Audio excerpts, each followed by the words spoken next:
On behalf of the UMBC Hispanic Latino Faculty Association and the Drescher Center for the Humanities, I'm pleased to welcome biographer, essayist, and novelist Maria Arana, who will deliver the Humanities Forum's Hispanic Heritage Month address. Please also join us next week for a second forum, a multidisciplinary panel discussion, What Remains? Baltimore Neighborhoods in Transition, and that will take place on Thursday, September the 19th at 4:30 right here in the library gallery. They're also finishing mounting a really interesting exhibit which will formally open on the 16th. They don't have everything up, but it's really worth taking a look at. It's really, really fun and interesting. Maria Arana was born in Lima, Peru, the daughter of a Peruvian father and American mother. When she was 9, the family moved to the United States, and she grew up in Summit, New Jersey. Marie has a bachelor's in Russian language and literature from Northwestern University, a master's in linguistics and social linguistics from Hong Kong University, and a certificate of scholarship in Mandarin language from Yale University in China. She now divides her time between Washington, D.C. and Lima, Peru. Marie was editor-in-chief of the Washington Post Book World for 10 years, as well as senior editor at Harker Brace and Simon & Schuster.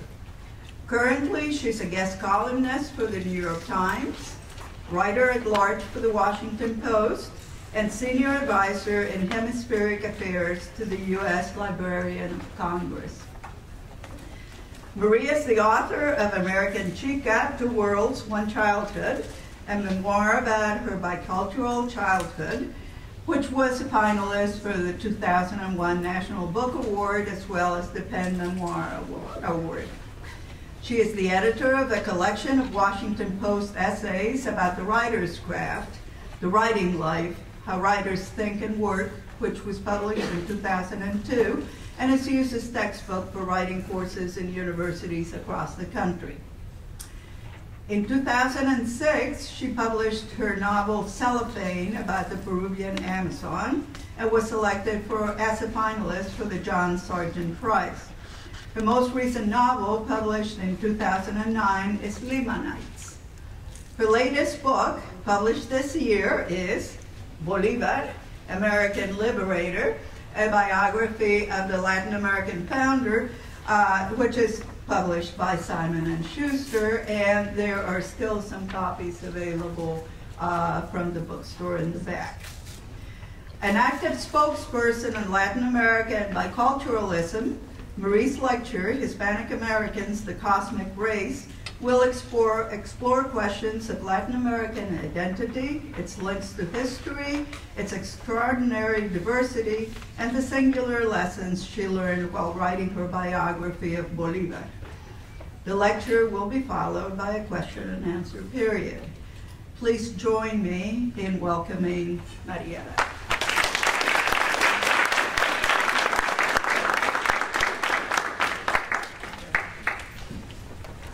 Thank you very much, Ana Maria. Muchas gracias. Qué placer estar aquí con ustedes. So nice to be here with so many friends and new friends.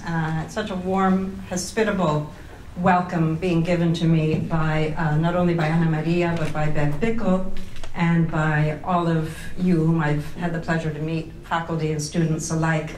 It's a real pleasure to be here. What a beautiful campus you have. What a marvelous opportunity for me to see it and to see what goes on here, to see an old friend, Manu Sudi, who teaches here in the math department, and I've known for quite a while. If you haven't read his books, you should read them. They're wonderful novels. I have led a kind of double life, not only as someone who was bicultural, born in Lima, as Ana Maria said, Lima, Peru, with all that family love and presence of a Peruvian family, and born of an American mother who was very, very determined to have us learn something about being an American as well, even though she spent so many years in Lima being really trying to fit in to a Peruvian family. I also have a double life in the sense that I now live between two countries. I live between Washington, D.C. and between Lima, where we go for 3 months of a year, my husband and I. It's a great place, wonderful place to write, sitting there on the Pacific Ocean. And then I have a double life, too, in the fact that I started out my career as an editor, someone who worked in publishing.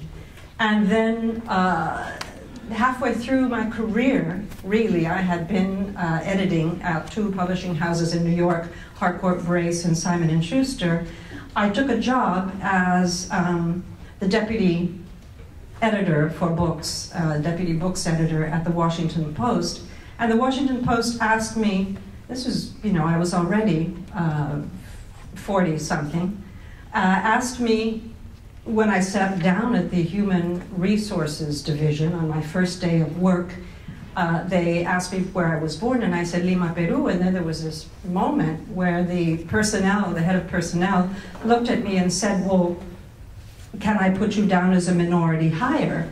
And to that point, I had been struggling so hard as someone who had emigrated from Peru, who felt like an immigrant, really, even though, because my mother, being American, was the only American I had ever talked to or known or seen for the first 9 years of my life.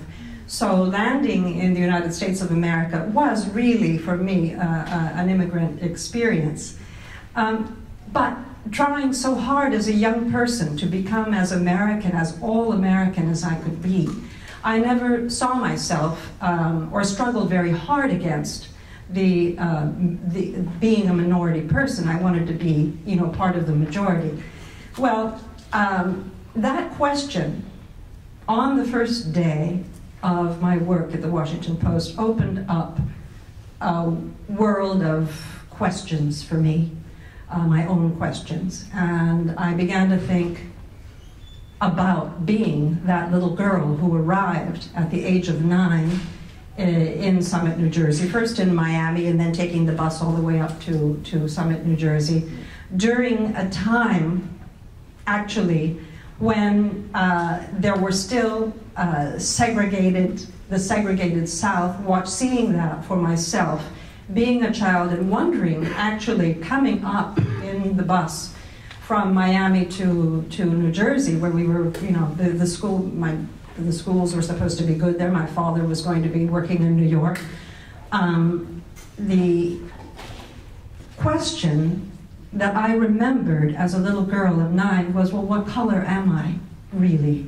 What color am I? And remembering that question that was very, worried me a great deal at the age of 9, because I didn't know, what color I was. I knew that in the family that I came from, in Lima, Peru, we were all colors. And I began to remember that growing up and looking at family pictures, we had in our family people who looked Chinese, people who were definitely African origin, people who looked Middle Eastern. We had all of these faces in my family. So it didn't occur to me when I saw the signs in the bus stations that said whites only, that where was I supposed to go? I knew I wasn't white only. That remembering on that first day of working at the Washington Post took me back so completely to that childhood that I began to think about writing American Chica, which is a story of a young girl who actually lives in 2 worlds, doesn't know what side she belongs to, and feels uncomfortable on each side.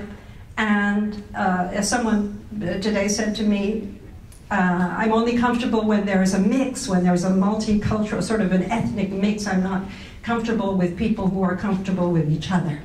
And I thought to myself, that's my story, and that is me. And so I began to be very curious about my own racial makeup, which, you know, prompted a larger question, which is, what are we really as Hispanics, as people who are of the Latin American continent? What are we really? And the truth is that we are a great, great mix. I found that out for myself when I took a DNA test. Just, you know, my parents were thinking, oh, this is really silly. You know, why are you taking a DNA test? DNA tests are only for criminals and for people who don't know who their children are, you know.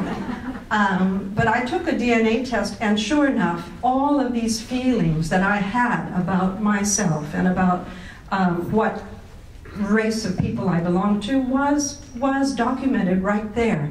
I mean, a percentage of Black African, a percentage of East Asian, a percentage of indigenous, a percentage of Caucasian, what they call Caucasian. And so I am this grand sort of morphed race. And it is in fact quite true that many of us Latin Americans are. I mean, and you look at us and you see different faces. Some of us are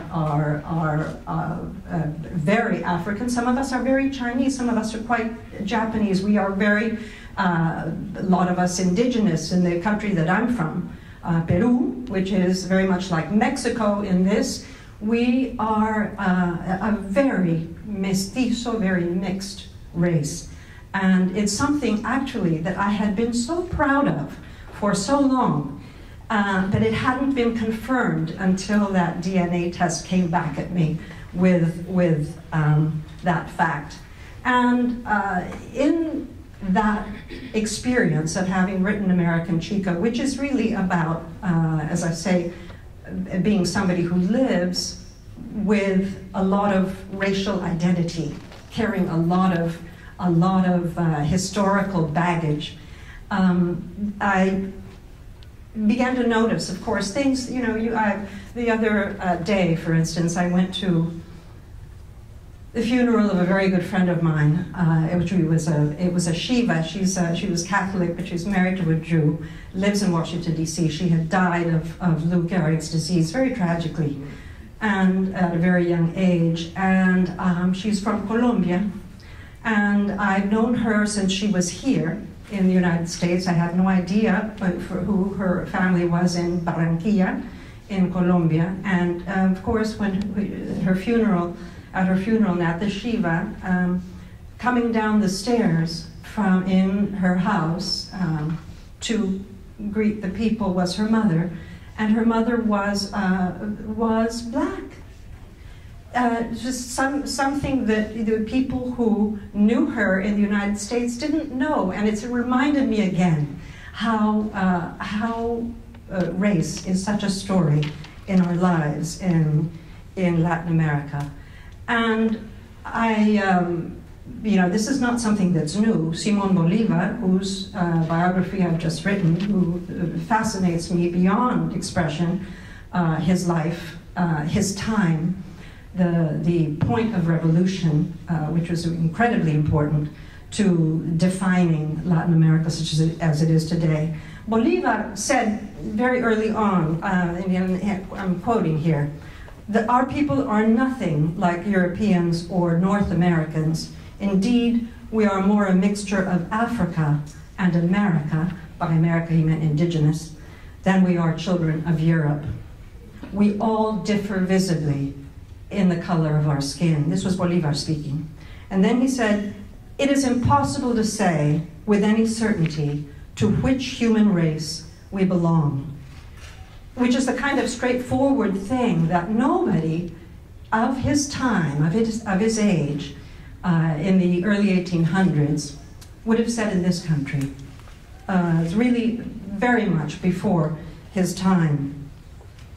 And then it reminded me, too, of something that a Mexican philosopher, Juan Vasconcelos, said, well, we are the cosmic race. And I love that term. We are the cosmic race. And indeed, if you are a cosmic race, you are constantly living on bridges. You are not identifiable in any way. And I think it's something that we have as people from Latin America, as people who are South American. 500 years of racial mixing, when you think about it. Something that we have that is very special, that notion that we do come from a very varied culture. We are, in essence, many of us, bridge creatures. We live on bridges of race, of language, of territory, you name it. And especially if you're here and you're Latin American, as I know so many of you are of Latin American background, you are actually very much a bridge creature like me. I was in London a few years ago, which is the beginning of my my fascination with Simón Bolívar. Actually, my fascination goes way back to my childhood, and I'll tell you about that in a moment. But I was in London presenting at the Anglo-Peruvian Society,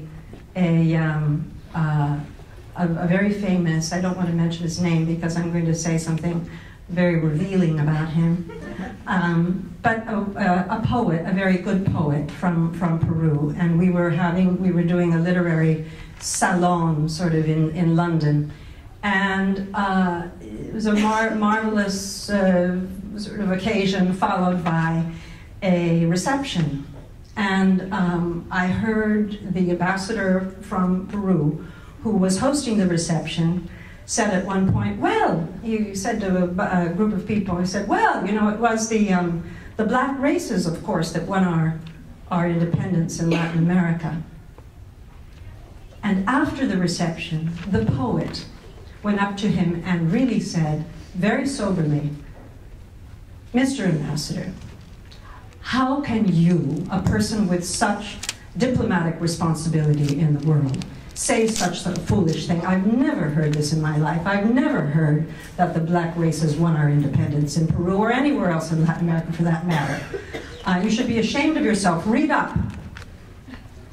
And it really fascinated me because this poet really, who was a great intellectual, did not realize, did not know that in fact it was true. That the blacks and Indians actually made up the revolutionary forces that won independence for so many countries in Latin America.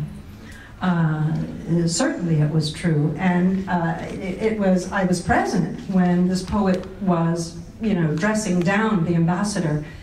And the reception, there were still a few people going, in the reception, still going on, and a few of them very good historians, very good Peruvian historians, and so I ran around to bring them to clarify this for the poet, and he was completely taken aback, because it is something that's not in the history books, it's not in the textbooks. You know, we know that it was the white aristocrats, the criollos, the Creoles, who had the idea of revolution, but it was actually the darker races, the pardos, as they called them, the mixed races, and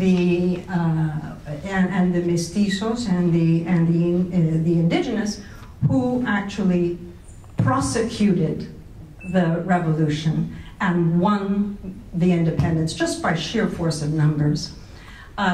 So that also got me thinking, because it was clear to me that so many of us don't understand some very crucial parts of history, and sometimes the most important parts of history are hidden, really, by, well, you know, not necessarily on purpose, but just by sort of ignorance that goes down the generations.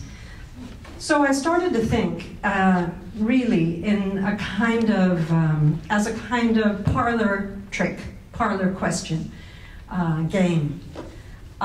If you were to think, because I was, in all of my books, I've been trying to explain something about who we are as Latin Americans. You know, it began with American Chica, then I moved on to Cellophane, which is actually a satire of Peruvians and how they think about race.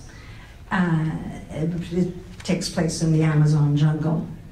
And then my next novel, which was unlike Cellophane, which is a very large family saga, Lima Nights, which was a very short, sharp, stark, kind of ugly little novel, which tells about the love affair between people of two races in Peru and the difficulty of that love. So I have been trying to explain something about who we are in every book. And people say to me, you know, their books are so different. You know, one is a memoir, one is a novel, big novel, one is a short novel, and now a biography, what? And I say, but you know, it's all part of one work, which is how can I capture who we are to people who speak English, who are curious about Latin Americans, how we think and what we're made of. And so when I sat down to do this parlor game, which was, let's think of one story that tells the most about the geographical, most geographically, the most racially, the most in terms of classes, the most in terms of history. What is the one story that will deliver the most for its money? And immediately it came down to Simón Bolívar. It could have been in my family, who much prefers San Martín. José de San Martín said, well, it could have been San Martín, of course. But for me, it was Bolivar, because the story is so much more packed somehow with race and turmoil and just general trouble.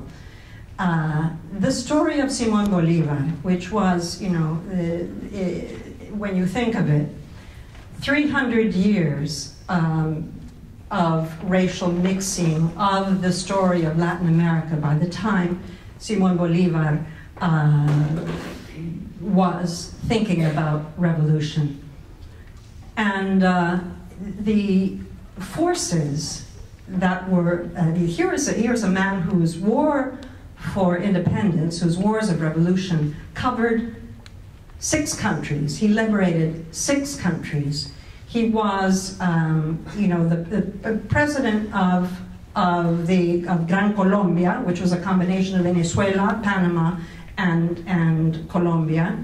He was the president of that, and then he went on to go down into Ecuador, which wasn't Ecuador at the time, but it was Iquitos and Quito, excuse me, Peruvian on the brain, Quito and Guayaquil, and then down all the way to Peru, and then down to form a country in Bolivia. So here was a revolution that actually created 6 republics, which is an extraordinary achievement, that covered the landmass of modern Europe, that fought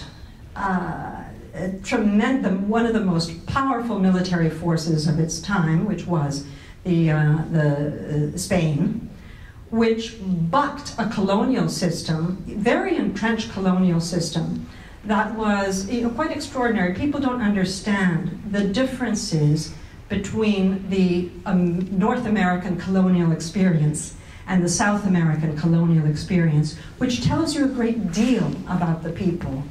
The North American revolutionary experience was basically carried forward by a group of white men, all of them of the same religion, most of them of the same background, who who had very much the same ethic and the same life experience. The South American wars of independence were carried out by people of many races, people of many, actually a number of religions, the indigenous tribes, the Catholic Church, etc. And you have a real difference in the way that the colonies were run. Let me remind you that in South American colonies, the colonies were not allowed to communicate with one another.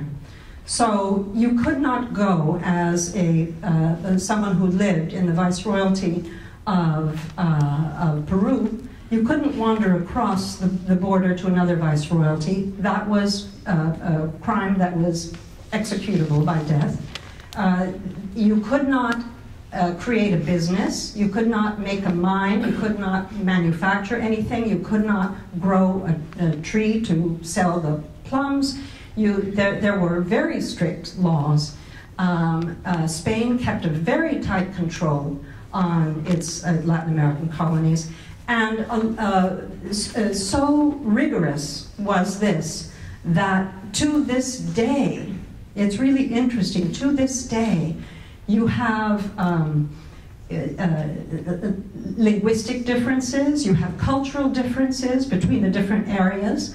A person who grows up in Argentina is very different from the person who grows up in Ecuador in terms of the racial mix of those two countries, in terms of just the way of thinking. But when you ask the question why, it's because the colonies were that way. They were structured that way. They were meant not to communicate with one another. So here is a revolution that prosecuted by Simón Bolívar and San Martín and others, who are crossing borders, tearing down boundaries, and completely ejecting this tremendous expeditionary force that the Spanish were. And what happened after the Wars of Independence is so fascinating too, because despite the fact that Simón Bolívar dreamed of a great America where everybody would be joined and everybody would be one, and there would be a South America, a Latin America that would be a bulwark against North America. He really wanted this vision of a united America, which never happened. I mean, he died a terrible death. He died completely despised, rejected by everybody, poor. He had been a very rich man when he started. He was completely destitute by the end. He died at the age of 47 with absolutely nothing, and was on his way into exile, in fact. So that dream of a unified America never happened. And I always say to people that that dream of a unified America actually happens more in the United States of America for Hispanics, in a way. And let me explain that. When you come here as a Peruvian, or as an Argentine, or as an Ecuadorian, or as a Colombian, you come here and people say, well, you know, you're a Hispanic. And the first reaction is, what? No, I'm a Peruvian, or I'm an Argentine. What is a Hispanic? And you're made to sort of tick off that box in the census report. And the truth is, you may never have known an Ecuadorian or an Argentine before, but suddenly you are brethren. You know, you are sisters and brothers, and in fact, it's really interesting. It works here. People do identify with one another as fellow Hispanics. And it's something that, you know, that dream that Bolivar never achieved, I always say, is achieved every day more and more in this country by virtue of the fact that we are all made to get along and be one. In fact, if you have Latin American friends, you will find that, in fact, we have very little in common sometimes, apart from the language, which is a big unifier, and for many, the church, which is getting less and less in its power in Latin America. But basically, it is in this country that Hispanics are Hispanics in the sense that Simón Bolívar always wanted them to be united. So it's very ironic to me and a wonderful thing just to actually see groups like this in which we're talking about a Latin American identity, a Hispanic identity, something that is actually forged in this country at this time. So I'm always very dismayed when I hear people say that there are not enough Hispanics to hire. Living in Washington, this is very much a question. We need to get our quota of Hispanics. Where are they? We don't have enough scientists. We don't have enough people in the academy. We don't have enough people here. We don't have enough people there. They are there. They are most definitely there. The Hispanicity of this country is only recently been discovered. In my lifetime, coming as a young girl to Summit, New Jersey, at the age of 9, the only Hispanics I saw were my brother and sister in Summit, New Jersey. Now you go to New Jersey and it's all speaking Spanish. There's no question.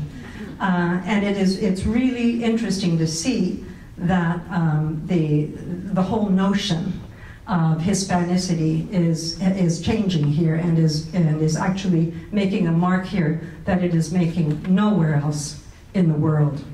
And my father always said, we are a very vibrant and creative and intelligent and hardworking people, and that's because we've been in existence for more than half a millennium. And he was always referring to that deep, deep history that we have in Latin America. Deep history in which, from the very beginning, from the very moment that the conquistadors landed, there was the beginning of this new race. They came with no women. The indigenous or the Africans that were brought in the Atlantic slave trade were the women. This whole race that I represent now, very clearly defined by the DNA test that I told you about, it is a marvel, and it is something to be very proud of. We live in Latin America in the jungle. We live on mountaintops. We live in a swamp. We're a mix of every part of the world, and it's really, truly something to celebrate. And I'm so glad to be here to talk about it with you. I hope you'll have questions for me. Thank you very much.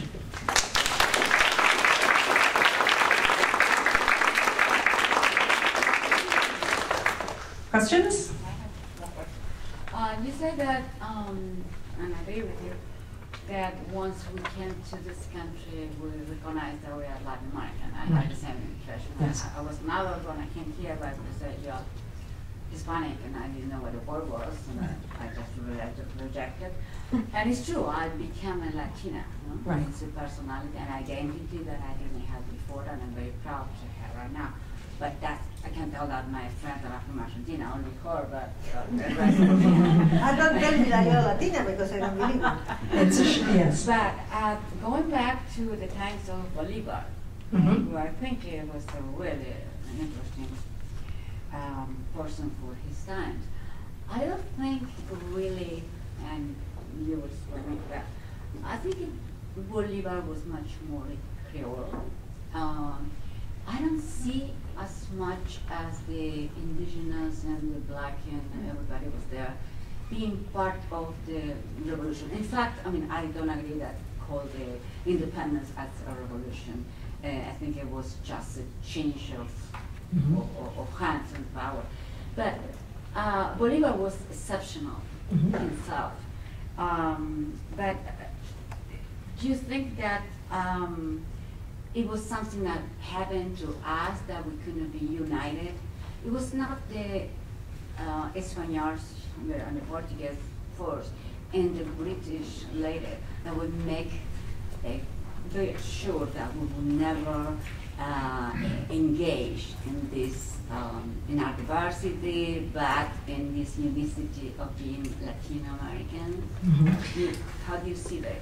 Well, you know, Bolivar himself was, he was a Creole, which is to say he was white of Spanish origin, and he was, and being a Creole, which is very different from being a Haitian Creole, by the way. A Creole in the Latin American sense means you are born, you are of Spanish origin, but you are born in Latin America.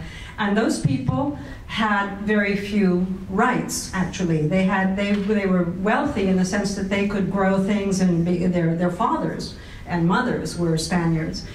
So they had certain rights, but what happened, of course, to Bolivar, he had tried to liberate Venezuela twice and was ejected, actually in Colombia as well, and was ejected. And the third time he came back, and he had spent his self-exile in Haiti. And he was taken in by the president, Alexander Pétion, who welcomed him. He was actually the only power that welcomed Bolivar, that pledged assistance. The English, the British never really got around to helping Bolivar, except for the few troops that went on their own to fight with Bolivar. In the United States of America, were terrified. You see these letters from John Adams and from John Quincy Adams and from others. They were terrified of Bolivar because here was a man who had slaves, who was liberating slaves and putting them in his army. And in the United States of America, that was anathema at the time. At that time, which was 1813 to 1824, the largest gross national product in the United States of America was slavery. And the last thing that they wanted was to ally themselves or to help anybody who was going against that huge machinery that was operating in this country. Well, Bolivar was with Alexander Pétion, and Pétion said, I'll help you, I'll give you ships, I will introduce you to these wonderful English commercial entities who will also give you ships and who will give you contraband ammunition. But you have to make a promise to me. And Bolivar said, what is that? And Alexander Pétion said, you have to liberate the slaves. The moment you step ground on Venezuela again, you have to liberate the slaves. And Bolivar made good on his word. He understood by then that the reason why things couldn't get going was because these Creoles were, sort of working, no one trusted them because these were the whites trying to get freedom for themselves and to get richer on their own.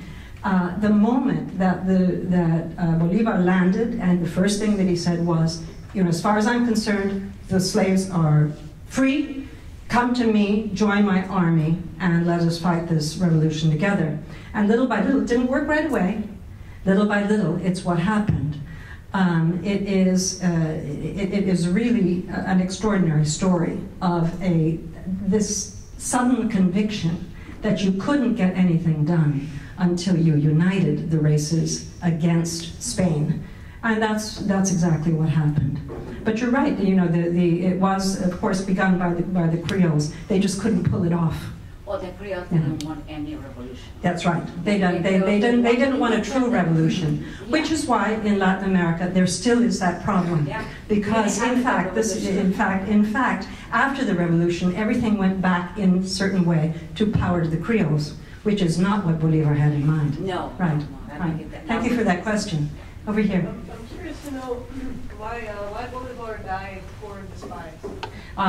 Well, first of all, he spent all of his wealth. He came from one of the very richest families in Latin America. They had, I think it was 12 properties in Caracas alone, and they had copper mines, they had indigo fields, they had Haciendas of todo tipo. They had sugar plantations. They had all of these ways. So it was a very rich family, and in fact, he just poured all of his family's wealth into the revolution. Really, I mean, and you can see in his letters, he's saying, he never collected his military pay. He was always sending it to some widow, war widow or something, but all of his money really was lost in the course of 14 years of fighting. And when he was actually, what happened was that the factions that his generals created, nobody wanted this America he had in mind. Everybody wanted their own turf. Everybody wanted their own peace. And so his notions became very discredited. You know, who wants that, you know, big thing? He's just all in for the power. And the territorial struggles actually sent him off. I mean, he was basically never allowed to go back to Venezuela. He had been forbidden from going back to Venezuela. He was ejected from Bogota, from Colombia. He was by then being rejected in Peru as well for, you know, having been the dictator there and having, you know, actually physically shrunk Peru, which used to have all of this power. It used to be the great viceroyalty of Latin America, and it became just a little republic, you know. So they were angry too. So here was a man who, you know, basically everything that he had done fell into shambles by the end of his life. He by then was very ill with tuberculosis. When you think that here was a man who rode 75,000 miles on horseback. 75,000 miles. That's from Alaska to Tierra del Fuego and back again 5 times on horseback. His soldiers called him Iron Ass.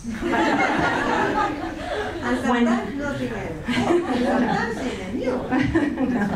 But the thing, yes, on a mule, mainly, that's right, not on a fancy horse, yes, exactly.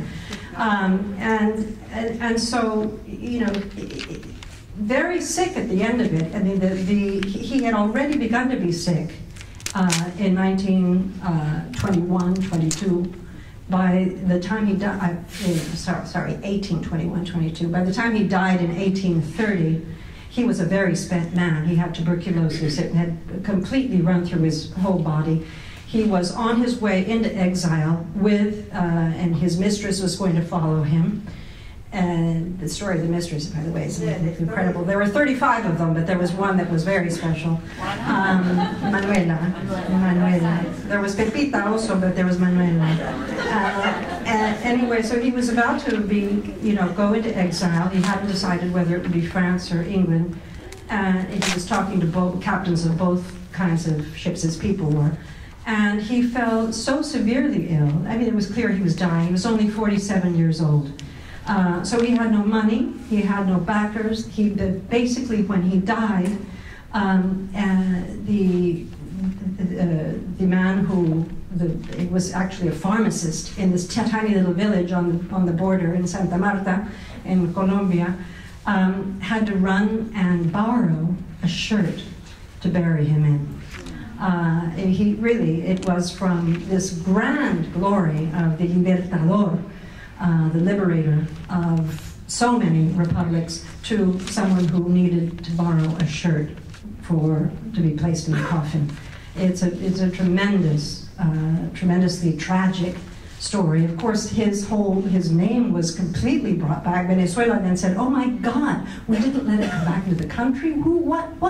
Colombia said, "No, you can't take him back to Venezuela because we need a piece of him." So they took his heart out and they buried it in the urn in Colombia, his body. And so, there's this great sort of regret when people realize what this great man had done and how little he had been appreciated in his time. Yeah. So one more question on Bolivar. From your research and understanding of him, do you think are there particular influences that helped kind of shape his vision, maybe as a young man? Oh yes. Yes, thank you for that question. These are all great questions. He was shaped very much, Bolivar was shaped very much by his time in Spain. He was sent as a young man, and he was 16 years old when he went to Spain. At that point, you just look at the letters that he used to write, he was barely able to spell anything in Spanish, although he came from a very good family. He was taken in by a marquis in Spain who took him in and taught him, and he began to read and read and read.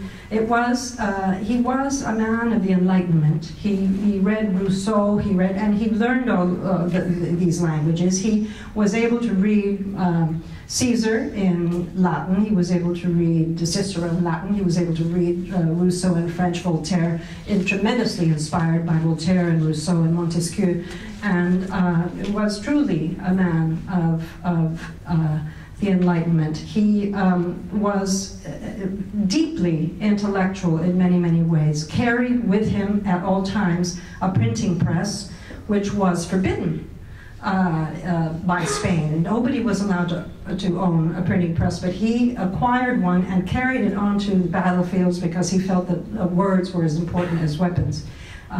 Tremendous story. So yes, he had a great background in literature, a great appreciation for literature. He also, by the way, I'm sounding now very adoring, which there are lots of problems with Bolivar, but he was also a great writer, and someone who appreciates words and has been involved in books all my life. And you read the 32 volumes that he has written, and you see that the language changed at that point.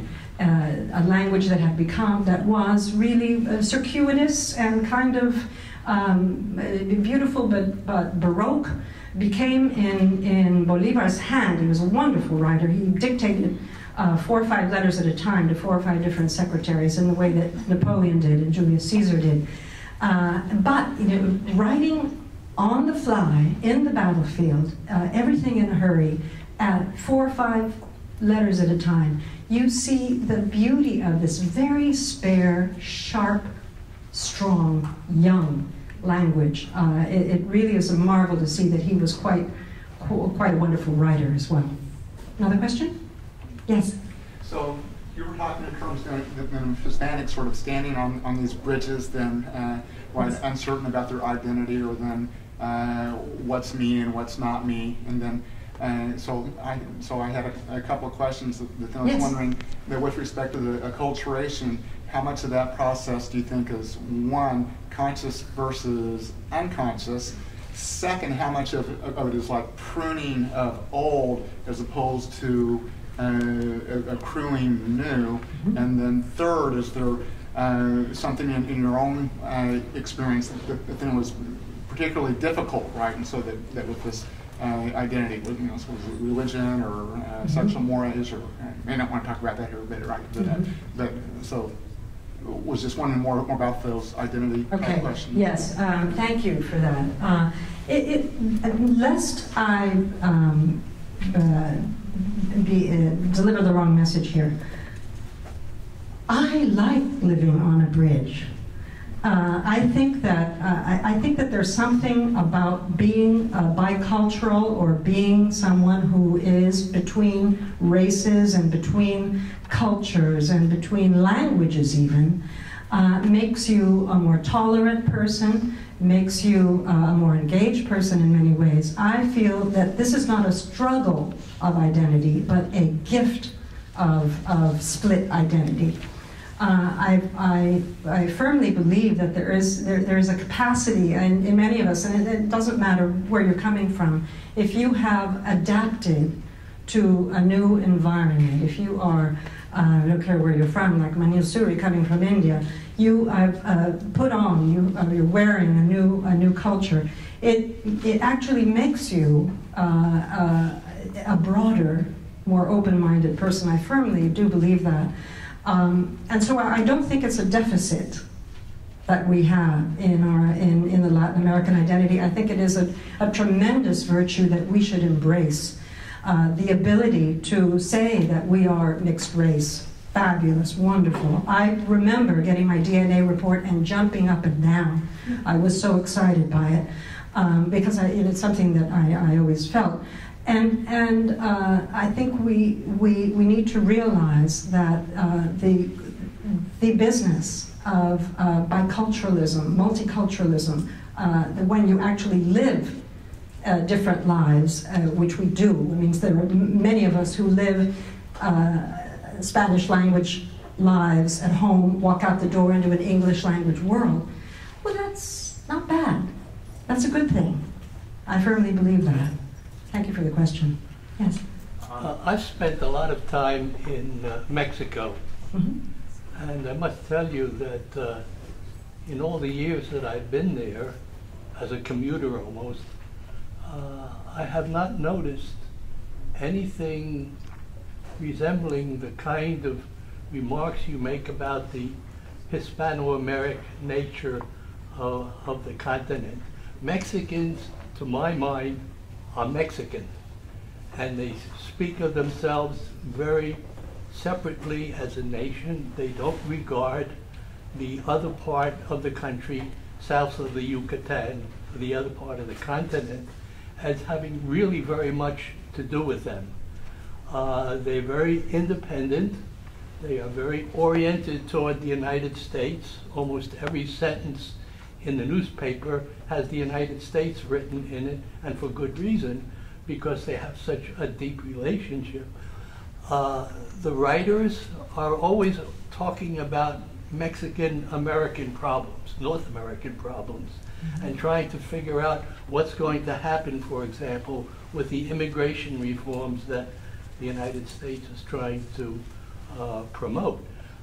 So even the writing of people like Carlos Fuentes is directed toward Cortez and La Malinche and people like that who influenced the immigration from Spain to Mexico and back, and all the horrible things the Spaniards did to the Mexicans, which I'm sure they did in South America as well, for different reasons and with different results. But what I'm trying to say is I don't see Mexico fitting in this as you see it. I think it's an independent place. Yes, which makes my point, which is to say that all the separate areas, colonies of Spain were kept very, very much apart from one another. Mexico does have its own identity and its own culture. I find it to be very much like the Peruvian culture, only because there is such it is such an indigenous American country. And I think that Peru is, too, very indigenous American country. And Mexico, by the way, there's I should say, because this is a wonderful opportunity for an advertisement for the Library of Congress, which I am now a consultant for, we are producing a conference on Mexico, in which we hope to actually explode some of the myths about Mexico. We think of it as being, the cliche that sometimes Mexico itself tries to produce. Mexico is such a land of diversity itself. I mean, it has people don't realize that there are Afro-Mexicans. People don't realize that there are whole communities of Jewish Mexicans. People don't realize that there are dozens of languages spoken by different tribes in Mexico. There's no unified Mexico. Mexico is very much unto itself, but also very varied within its culture. But it's a wonderful question, and it allows me to say that's December 12th and 13th at the Library of Congress. And we will actually be talking a great deal with wonderful intellectuals and artists and writers from Mexico, talking about who they are. Thank you. Manil. So I want to ask about how your novels in particular have been considered or received in Peru. When I think about Indian authors, there are two criticisms that are often leveled on them. One is that you are portraying the country in a negative light. And certainly if I look at, I've read the Lima Nights, and I was just talking to you about the last scene, showing Lima and all its, trouble and everything going on there. So I was wondering if that's something that you found leveled on you. And the other thing is, again, from the Indian standpoint, writers who live abroad, they are supposed to be exploiting the country. So, like, you're living outside of Peru, but you're writing about Peru, and how is that perceived? Right. No, it's interesting because first of all, Peruvian authors love to sling mud at Peru. I mean, you look at the works by Vargas Llosa, and they're very tough on Peru. They're very hard on Peru. We like that, and Rocalolio also. All the way back to. You think of the writers in the 17th or the 18th, 19th centuries always have been very, Ricardo Palma, who was, always, poking at Peruvian traditions, and so no, that's a culture. We like to fuss about ourselves and sling mud. That's very much a part of the game.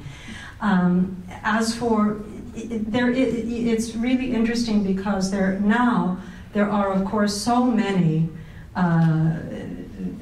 back in, I would say, 1980, there were very few Hispanic American writers being published, unless they were being published by little, upstart houses. There were very few mainstream Hispanic American writers. Now there are so many, and they are, glorious variation from one to the next, from all different.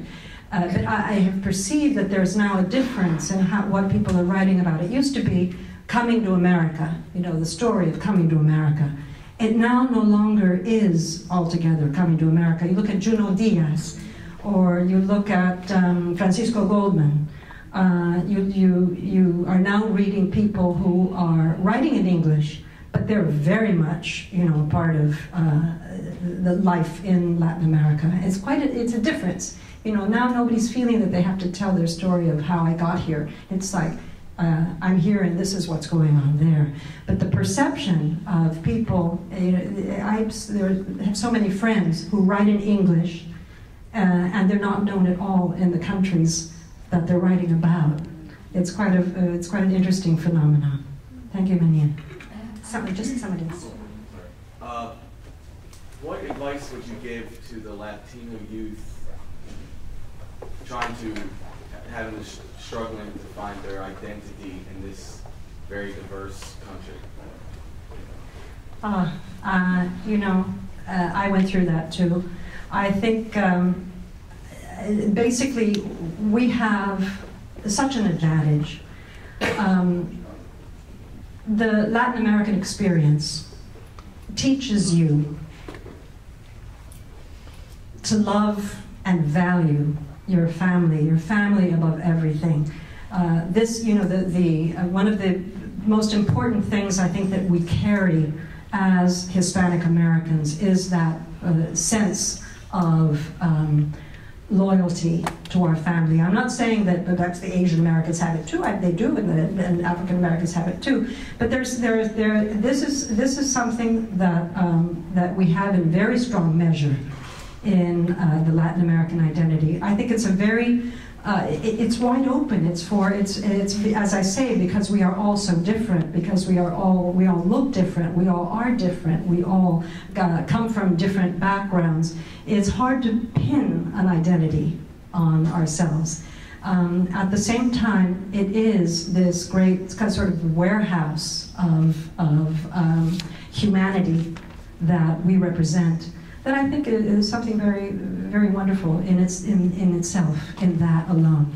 Thank you for the question. Anyone? Yes, over here. Why does your family suggest San Joaquin?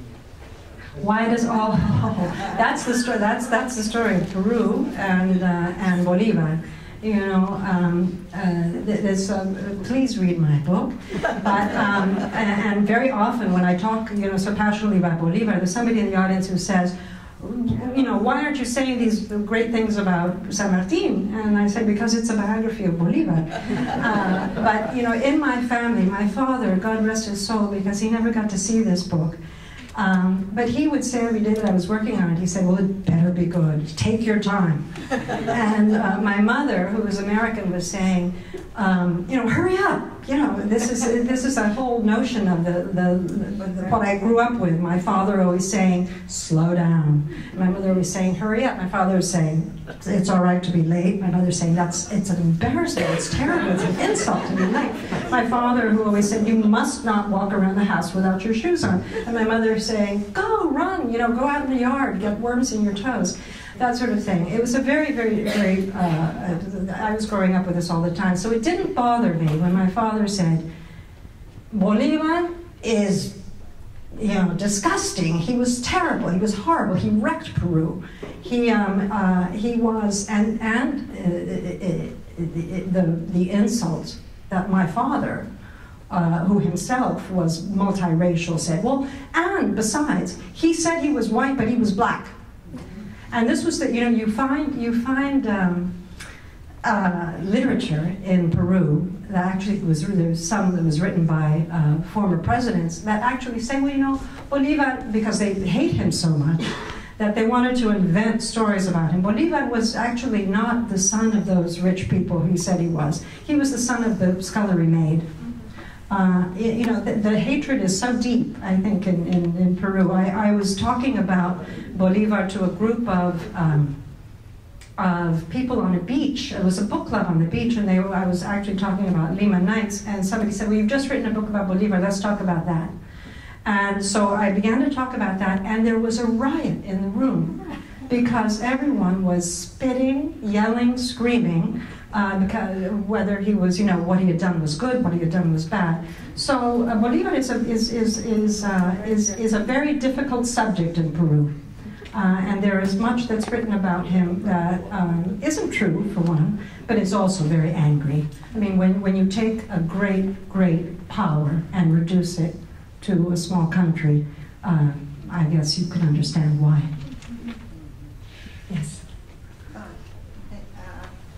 Maybe this is a little bit off topic and just to be provocative, but I'm thinking of Bolivar today and the Bolivarian Revolution today, and it just seems like somehow the talk of Bolivar shouldn't end without some reference to Venezuela and Ecuador and Bolivia, and whether you think that the new democratic movements and multicultural movements in these countries are creating some sort of unity in Latin America. Bolivar, and it might be related to Bolivar's vision. Thank you very much. That's a really good question. Bolivar's legacy lives on in a very peculiar way, because one wonders what he would have thought of that legacy. But in fact, there are Bolivarian countries. They call, they're Bolivarian parties. Venezuela is the Bolivarian Republic of Venezuela, the name that was attached to it by Hugo Chavez when he became president.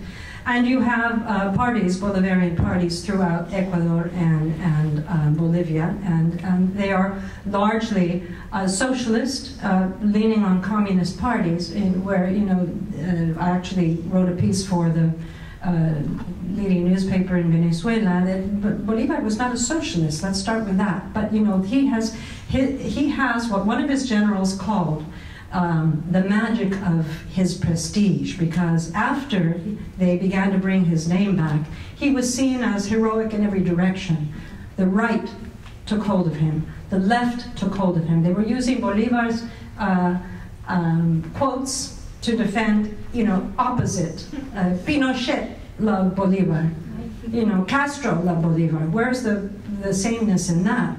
Hugo Chavez, who began this extraordinary revolution in Venezuela, upside down, turning the tables around, and actually doing a great deal for the people in the beginning. And attaching the Bolivarian principles of unity and racial equality and all of that, veered off course somewhere along the way, and by the time he was into multiple regimes, shall we say, his message became very different. It became controlling what he had created as opposed to keeping the revolution going. At least that's in my view. But the question of who is Bolivar today is a very good question, because he is claimed by everybody in sight, by every party, and in the way that it's really unmatched in the world. You don't have people running around the United States yelling George Washington, George Washington. You don't have people running around England yelling Cromwell, Cromwell. But you do have people running around Venezuela, and Hugo Chavez was there. He was saying Bolivar, and the crowds would say Bolivar, and it was really a living piece of history, quite extraordinary. Yes, I just want to make sure everybody has a question. Who wants to? This one here. Just walk it back. Latin America has a long history of what we call caudillismo. Sí. So I'm not surprised that, Bolivar, Perón, Eva Perón, or whatever, we are able to bring the dead into any political view that we would like to put it on. Yes. So Bolivar is another example of that caudillismo. Absolutely. And in fact, I talk about this a great deal at the end of my book. And Garcia Marquez said that, and he wrote a wonderful novel about Bolivar, The General in His Labyrinth. Garcia Marquez said that Bolivar was probably the beginning, the prototype for the dictator, for the caudillo. And in fact, in many ways, because he was so powerful, because he was only one person, because he was so often given so much power, this is a kind of legacy that has lived on. Yes? Yeah, I would like to add on that there is one thing that makes Bolivar to be alive, and this, Bolivar was not a socialist. The socialism didn't exist. No, of course not. Of course. But Bolivar wanted Latin America united. Yes. United against the British and against any other power. He wanted a strong Latin America. Yes. There's a group, Latin America, represented by Chavez, represented by Castro, but different other groups that exist. Who want the same. That's true. Who want, not talking about Bolivar because this dictator, I mean, probably don't know anything else about it. Because they want a unified unified America. Latin America that the SUNASUR by now. They were not very successful, of course. That's right. But you have all these countries in the south that are attempting it. Yes, and that is Bolivarianism too. That's absolutely. Bolivar. Yes. I mean, everybody is protecting the other against the coup d'etat. Right. There is a reason for what Bolivar exists. That's the only in my opinion. So I think I should wrap it up now. Thank you so much for listening to me. It's wonderful to be here with you. You are a marvelous group. Thank you for so many good questions.